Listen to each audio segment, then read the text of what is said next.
Hello everyone, I am Saurabh Thokade, an undergraduate student at IIT Roorkee. In this video, I will explain you about the concept of binary exponentiation and then implement the program using GNU 8085 simulator. Starting with the contents of this presentation, as I have said, I will introduce you to the concept of binary exponentiation, which will be followed by a small algorithmic analysis about the same. Then I will explain you about the flowchart for the algorithm, which is the step-by-step process in which the program will be executed. Then I will implement the algorithm using GNU 8085 simulator. Then I will compare the time complexity of the naive algorithm and the binary exponentiation using a C++ program. And finally, I will cover the advantages and applications of algorithm in other forms also. So what's exponentiation? In high school mathematics, you might have come across the concept of exponentiation as a to the power of n, which is a multiplied by itself n times. So the operation of raising one quantity to the power of another is called exponentiation. It is one of the most basic practice in the world of computations, and so we really look forward to cut down the time to compute the result for exponentiations. So that's where binary exponentiation comes into play. It is also known as exponentiation by squaring. I will tell you about this later on this video where we do the algorithmic analysis, and is a trick which allows to calculate a to the power of n using order of log n multiplications. In the naive algorithm, in which we multiplied a to itself n times, we did n multiplications, which is order of n, and in binary exponentiation we will reduce it to log n multiplications. So how do we do that? For explaining the binary exponentiation, I have got an interesting illustration. It is based upon the story of tortoise and rabbit, just an upgraded one. As we are familiar with the origin story that slow and steady wins the race, and tortoise takes small steps and eventually wins the race, while rabbit is fast and he slips in the path. So there was one question one day, that is, what is 2 to the power of 7? I will do some doodling for better understanding. So the tortoise follows the naive method. First he assumes the answer to be 1. Then on each step he multiplies it by 2. Sorry for the handwriting, I am doing best out of my resources. And eventually ends up calculating 2 to the power of 7. What rabbit does, he assumes the answer to be 1 initially, and then in first step he multiplies it with 2 to the power of 1. In next step he multiplies it with 2 to the power of 2, and in next step he multiplies it with 2 to the power of 4, and ends up calculating 2 to the power of 7. So the tortoise took 7 jumps and the rabbit took 3 jumps. So you would ask that there is not much difference in this process, but when we ask you to calculate when we ask to raise the power up to a very large number, let's say a billion, so the tortoise would take a billion steps to complete that process, while the rabbit will take just 30 to 31 steps, that is log billion to the base 2, which is around 30 to 31 steps. So I think the approach followed by rabbit is a better one because it calculates the result way quicker than tortoise, and the approach is called as binary exponentiation. So let's look further in the so what would be the smart choice in this regard? It's definitely the rabbit's one. So coming down to the algorithmic analysis, the idea of binary exponentiation is that we split the work using the binary representation of the exponent. Let's say for example we have to calculate 3 to the power of 13. So 13 can be written as 1102 1101 in binary form. Since the number n has exactly a number has exactly log n to the base 2 plus 1 digits when expressed in its binary notation. So this is an important fact. We can verify it from the example that n bits can represent numbers from 0 to 2 to the power of n minus 1. So when going back from this to this, we require log 2 to the base n plus 1 digits. Bits, not digits, bits. So when we try to express 3 to the power of 1101 in a distinctive numbers just like this one, we can end up with 3 to the power of 8 dot 3 to the power of 4 dot 3 to the power of 1. Those exponents, so after taking a closer look at these exponents, they are the perfect squares of the previous numbers. Like, let's start from 3 to the power of 1. The 1101 can be represented as 100 into plus 0100 into plus 0010 to plus 0001 into, and times obviously the parity 1101 into 1 into 1 into 0 into 1, and these whole are in the powers to the 3. So when we express it, we will land with this expression over here. So 3 to the power of 8, 3 to the power of 4, this will be 8, this will be 4.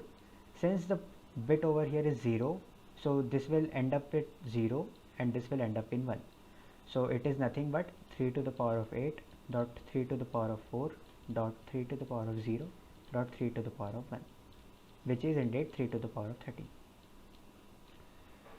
Now we just need to calculate, we just need to find a quicker way to find all these representations in one go.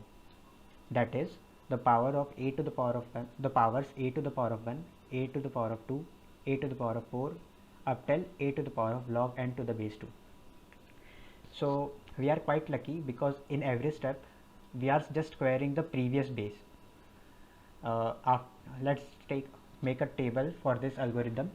Like, first we will take 1101, the corresponding base over here, and the final answer after analyzing this bit. So initially we are assuming the answer to be 1 and the base to be 3. So after multiplying, now the parity bit, that is the given least significant bit is 1. So we will multiply the answer with 1.3 to the power of 1. Then after for obtaining the next base, as we are seeing over here, it is just the power of previous base. So it would be 3 squared. The next parity bit can be obtained by right shifting this whole number, that is we can obtain it like 110. So it is basically dividing the initial number by 2 to obtain this number. The division is rounded down. So 15 will be rounded down to 7 and 16 would be rounded down to 8. So since the least significant bit over here is 0, so we won't have to multiply, so it is still the same answer. Then going from this step to this, we will go like 3 to the power of 3, and then again we will right shift the previous power, then we will multiply it with that 1 into 3 to the power of, sorry, it should be 4 over here, 3 to the power of 4, and finally it will be 3 to the power of 8. We will again right shift the power,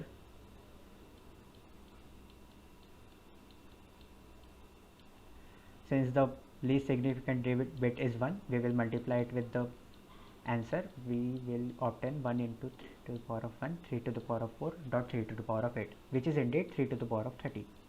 Now when we right shift the last number, we will obtain 0, and this is our cue to terminate the program. So this is basically the application of binary search. The important aspects to be observed here are when the current power is odd, we have to multiply the answer with its corresponding base. If it is 0, that is it is even, then we do not have to multiply it. So eventually we will end up obtaining 3 to the power of 13 within 4 steps instead of 13 steps. So that's the beauty of binary exponentiation in play. So finally summarizing it all, the final complexity of this algorithm is in the order of log n. We have to compute a log n powers of a, which we have computed in this manner, and then we have to do at most log n multiplications to get the final answer from them. So you can see that we have performed 3 multiplications to 1 to obtain the answers. So coming down to the flowchart for the algorithm, it goes as follow. Initially we start the program, then we take two inputs, that are base and the power. Then we initialize the answer as 1. So in this example, the base is 3, the power is 13, and we have initialized the answer as 1. Then we assume that the initial power is not 0, because the answer would be 1 direct itself, and then we can directly report the answer and stop the program. If it is not 0, then it will go towards this condition if the stored power is odd. Now we can check that 1101 is 13 and it is not even, means it is odd. So we will go to this process that is multiply the answer with the stored base, and indeed we have multiplied it with the stored base, which is 3 to the power of 1 over here. Now going to the next step, we will square the stored base, and as you can see, we have squared the stored base. Going to the next condition, we halve the stored power, and you can see that after right shifting the bits, this value has ended up to be 6, which is 13 upon 2 rounded down. So, and then we come back to this condition. Is the stored power 0? No, it is not 0, it is 6. So going to this condition, is the stored power odd? No, it is not odd. So we will skip the multiplication part and square the stored base. We have not multiplied anything over here, you can observe that, but we have indeed squared the base. Then we go to half the stored power, and we have halved it by right shifting again, and it is 3 now. And then we are going to come back to this condition, stored power equals to 0. This process continues until the stored power is 0. Then it will we will skip these parts because they are pretty much self-explanatory. In next step, the power would be 1, and finally it is 0. When the stored power becomes 0, it is our cue to terminate the program, that is, we will stop the program. Now I have also written the code in GNU simulator for the same. We will check that. Firstly, I will give you the brief overview about what this code is all about. I have divided it into 6 snippets overall. The first snippet is obviously taking the inputs and initializing the answer as 1. So in this box, I have taken the input and initialized the answer as 1. So this can be termed as inputs and initialization. In part 2, I am checking whether and since we have assumed that initial power is not 0, we can skip to this condition that the stored power is odd or not. This part checks whether the stored power is odd or not. If it is odd, it will continue to this box, which indeed multiplies the answer with the current base, and if not, it will skip to this part. In this part, as the algorithm says, that we squared the base and half the stored power. So in this part, we are squaring the base. This code snippet is all about squaring the base and storing it in the same location again. This part halves the power. The RAR code is for shifting the bits towards right, and we can see that the power is halved in every step. So we have confirmed that we have halved the stored power, and then it goes back to checking where the stored power is 0 or not. So in this code snippet, we compare. If the if the stored power is 0, it will jump to stop, which is halt the program, which indeed will terminate our program, and if not, it will jump back to loop 1. That is, again start comparing whether the power is odd or even, just as the flowchart intended. So this is all overview about the GNU 8085 simulator code, and I will run it step by step so that you get a better understanding. Now moving forward to comparing the code, to actually analyze the code I have written in GNU 8085 simulator. I hope I have started. Yes. So I will first initialize the input ports with certain values, let's say 3 to the power of 5. Okay, so we know that the answer to this question is 243, but we will use our code for binary exponentiation for calculating the result. So I went to the specified memory location. I have assembled the program now, and now I will be running. So firstly I'm taking input from the 03 input port, which is assigned with 3, so it will be loaded into the accumulator. Then I'm storing the contents of accumulator into the specified memory location. You can see over here, after executing the opcode, it gets stored in F000 hex. Then I am taking input from 04 input port, which is 5, and then storing it into F004 hex memory location. Then I am initializing the answer as I am initializing the answer as 1. So you can see that I am loading the accumulator with 1, then storing it in F002 H memory location. So you can see over here 1. So now coming to the second part, now we are seeing the I am assuming that the initial power that you have given is not 0, so we can naturally proceed to the this condition. If it is 0, you can add an additional snippet to directly halt the program, because the answer will be 1 itself, because any number raised to the power 0 is 1. So now we will check if the stored power is odd or not. So with this code snippet, we will be checking if the stored power is odd or even. So we will first obviously load the power into the accumulator. So we can see that 5 has been loaded over here. Then we will AND the content of accumulator with 01H. So if it is odd, it will be 01. If it is even, it will be 0. If it is even, then it will set the Z flag, and then if the Z flag is set, it will skip to the next code snippet over here. But if it is not 0, sorry, it will say, but if the accumulator content is odd, then it will reset the Z flag, and it won't skip the further. It won't skip to the specified code.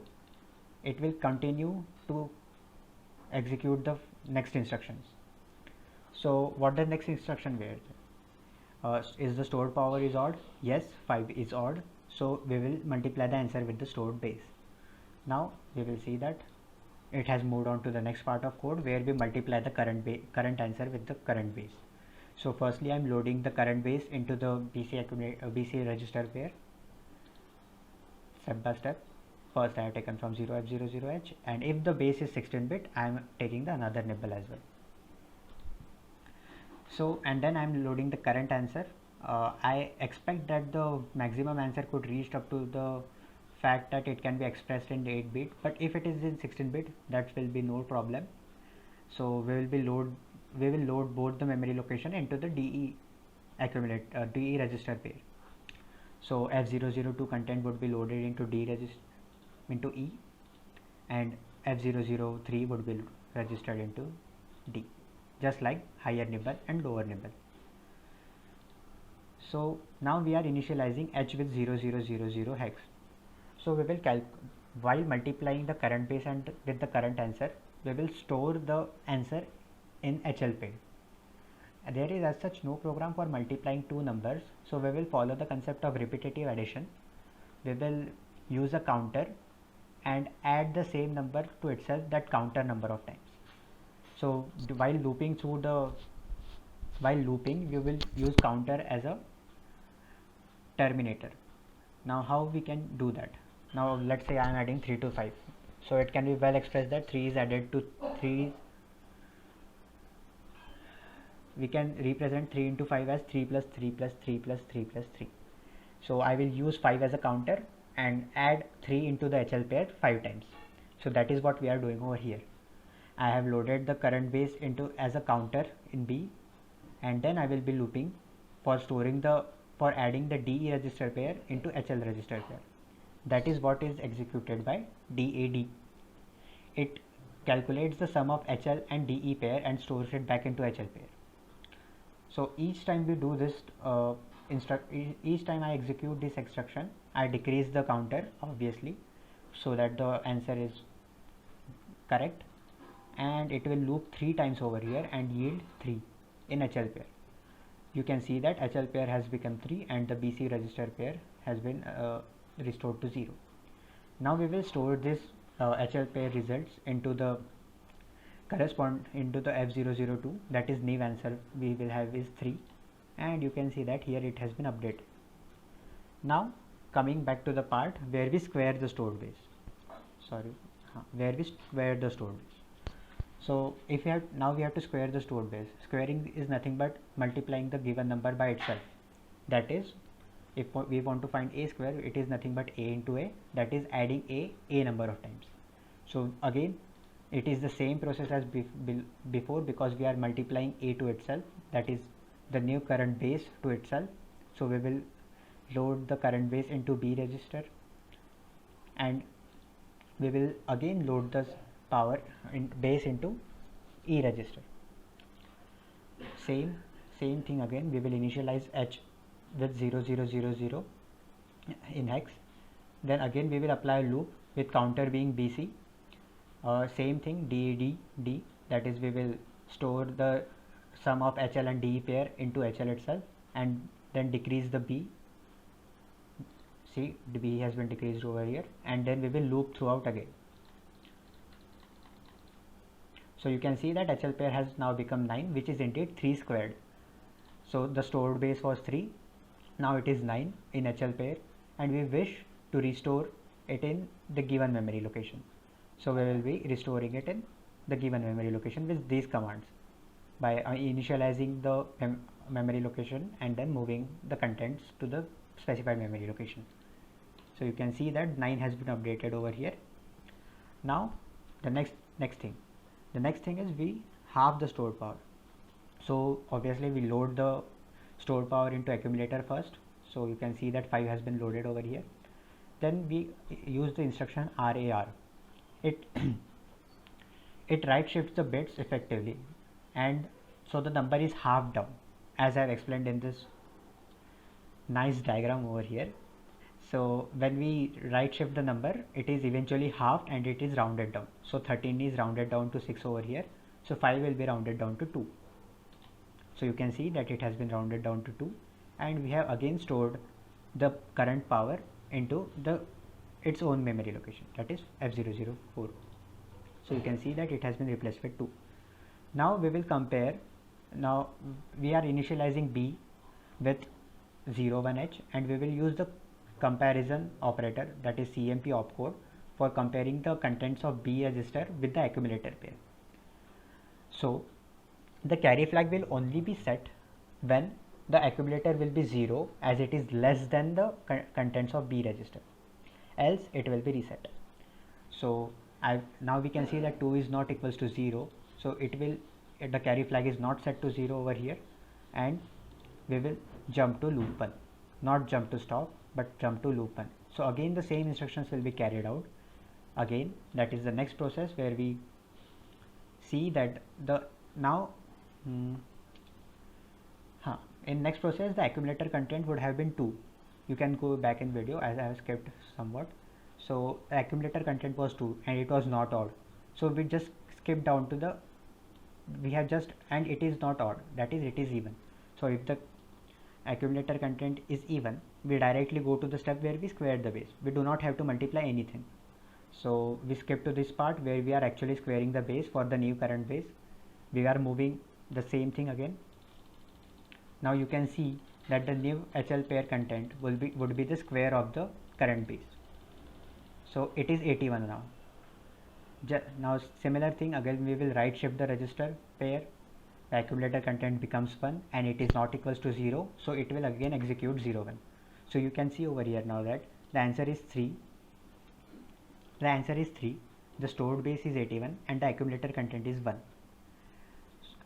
Now we go back again to loop 1, and we can see that the number is odd, and after ending it with 01, it is still 01. So it won't skip the.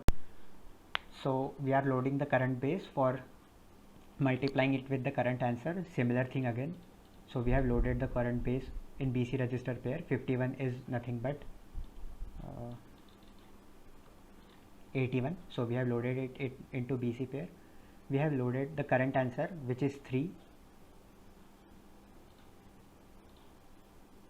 Over here you can see that D register pair has become 3, and then we will repeatedly add and store the result in HL pair. So with that information, finally after executing all these loops, the answer should go to 243 because 81 is added 3 times. 81 is added 3 times over here. So I really have to click a lot for this, but I hope we can beat.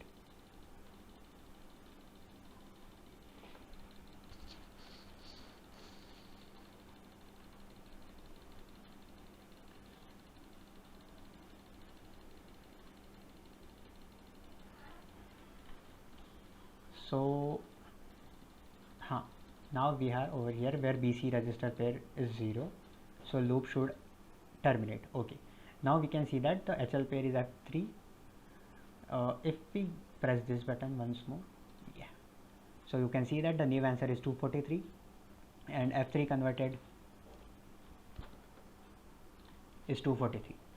So the new answer is 243 now. Now we will do the same old stuff again, that we will square the stored base. So this will square the stored base and save it in the 2 pairs. So it would be like 81 times I have to loop this again. So you can see that 81 squared is something greater than 256. So it will occupy it will need 2 register pairs to represent the data. So let's see what happens and how we are able to store it in the given register pairs. Okay, come on.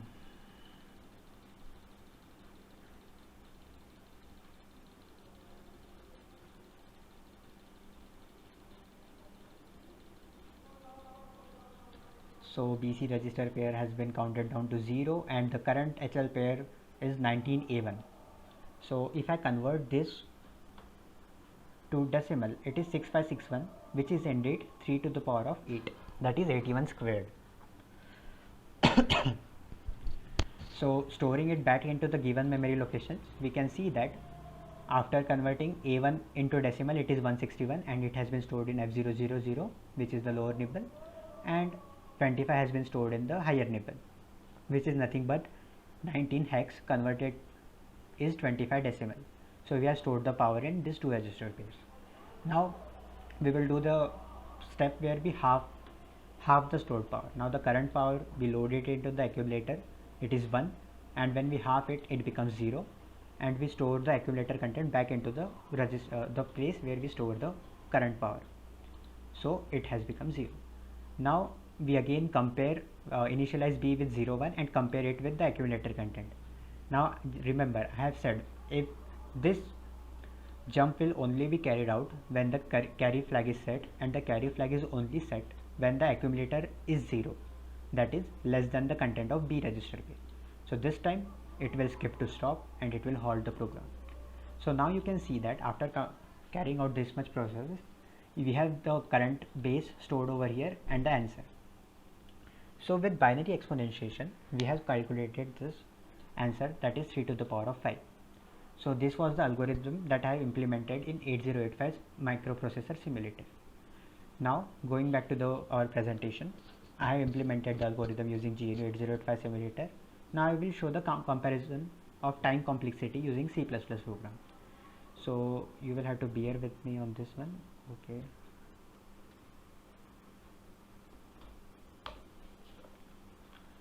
So yeah, so I have created a small program. I will briefly explain the syntax. That is not necessary, but I wish to show that how much time is consumed while executing the program comparatively. So here is one program that I have written for binary exponentiation of base and power. Here I have initialized the answer as 1. So while the power is greater than 0, just like the flowchart, while the power is greater than 0, we are carrying out this loop. So if the power is odd, we are multiplying the answer with the base.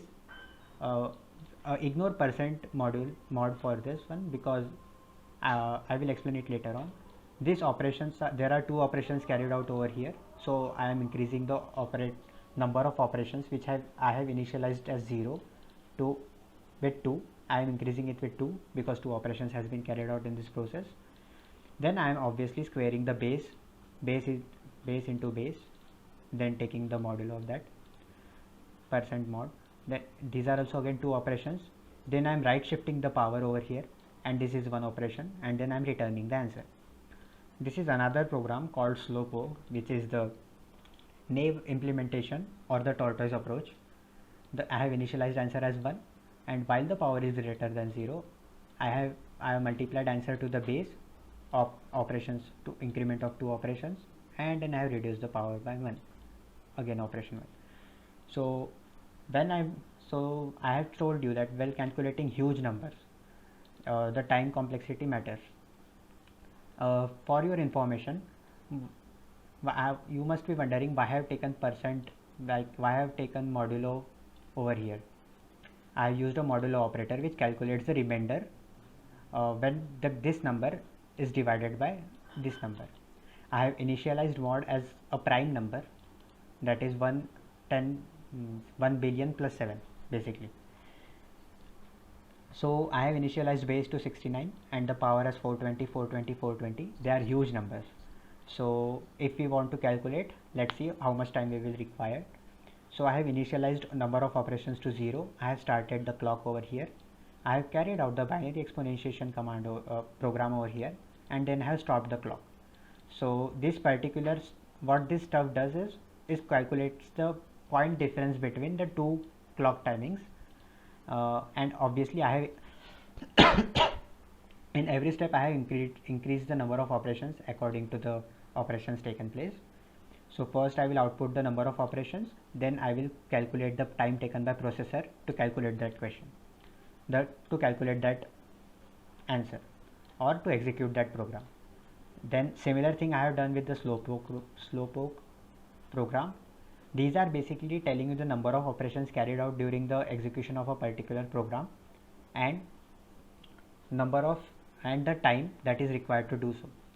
So for better understanding, the compiler I am using has the 32-bit is based upon the fact that it is 32-bit.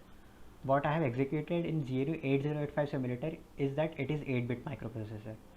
So over here it is 32-bit microprocessor, so that it can represent values up to 2 to the power of 32 minus 1, which is nearly 4 into 10 to the power of 9.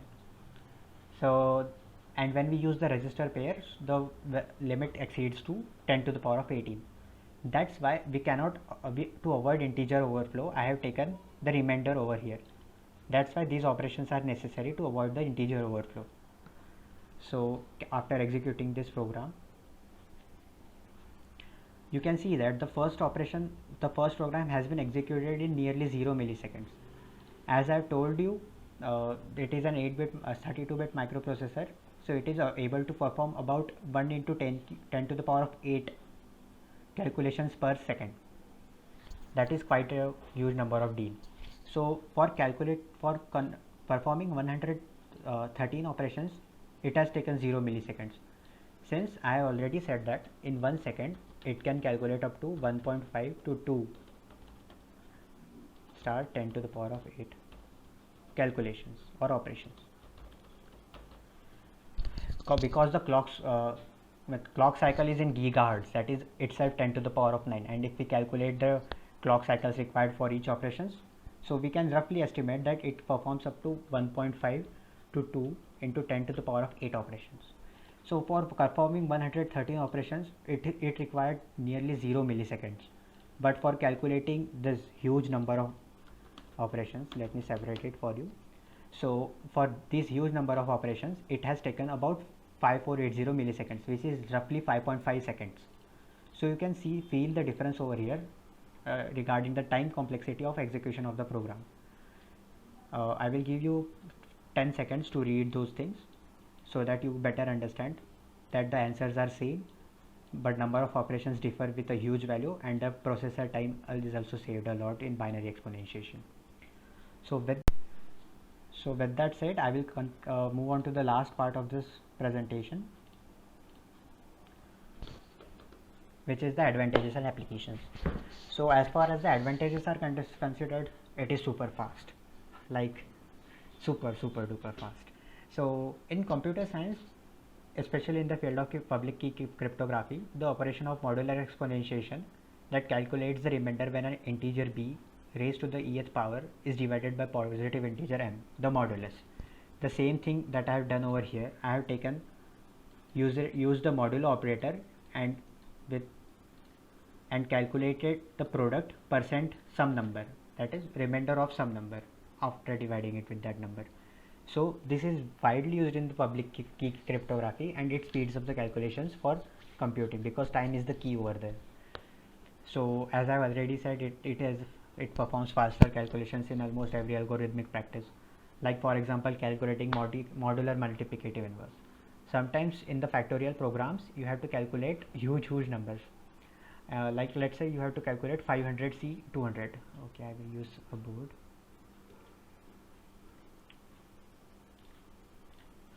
Let's say for example you have to calculate 500C 200.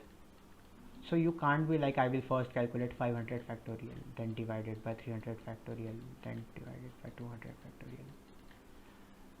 With binary exponentiation, these divisions that are calculated over here are converted back into multiplications. That is just simple mathematics. It is for higher concepts, so I will ignore that for some time. So we calculate something called modular multiplicative inverse, and for that we require binary exponentiation for calculating quicker results. Like it is something let me say, what do I say?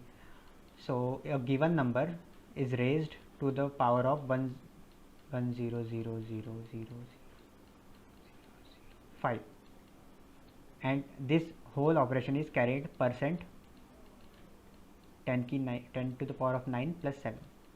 So for calculating this we require a quicker approach, and so it is used in calculating modular multiplicative inverse. In matrix exponentiation, one of the biggest applications of the concepts of this algorithm is in matrix exponentiation. Like for example, generation of Fibonacci series. So we know that the Fibonacci series next term is the sum of previous two terms.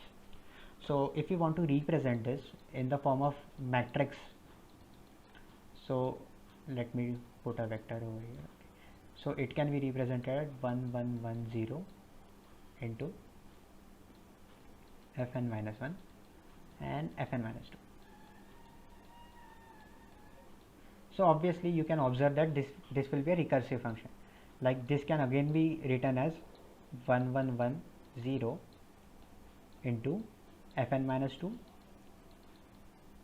fn minus 3. The first two terms of a Fibonacci series are defined. So we will carry out these steps until we come to the vector f1 and f0. I hope you are understanding this. F1 and I will write it again. F1 and f0. So what happens over here is that these matrices can be pre-multiplied, that is for n minus 1 times. That is, we are multiplying the matrix itself n minus 1 times, which is similar to multiplying a number to itself n times. So it is modular matrix exponentiation. So we multiply. The only difference over here is that the matrix is multiplied to itself n minus 1 times. So what's the big difference? We can still follow the concepts of this flowchart to obtain the result, can't we? So this problem can be further for generation of Fibonacci series. This is one of the finest applications. If we want to find, let's say, 1 billionth Fibonacci number without computing the intermediate terms, so that is one of the most important applications for binary exponentiation. So to conclude it all, the advantages and applications are endless because it is one of the most important algorithm, and let's say common algorithm, and its application is very common and often. So it's like saving about 95 bucks for each 100 bucks you spend, and this grows exponentially. Like you have seen that for calculating something to the power of 420, like 0 milliseconds versus 5.5 seconds, that's a huge difference. So it is definitely worthy to look into this topic, and I hope that I am clear about this topic. If you have any questions or any doubts, you can add them in the comment section. I will try to answer them. And also if you like the video, please like and share. Thank you.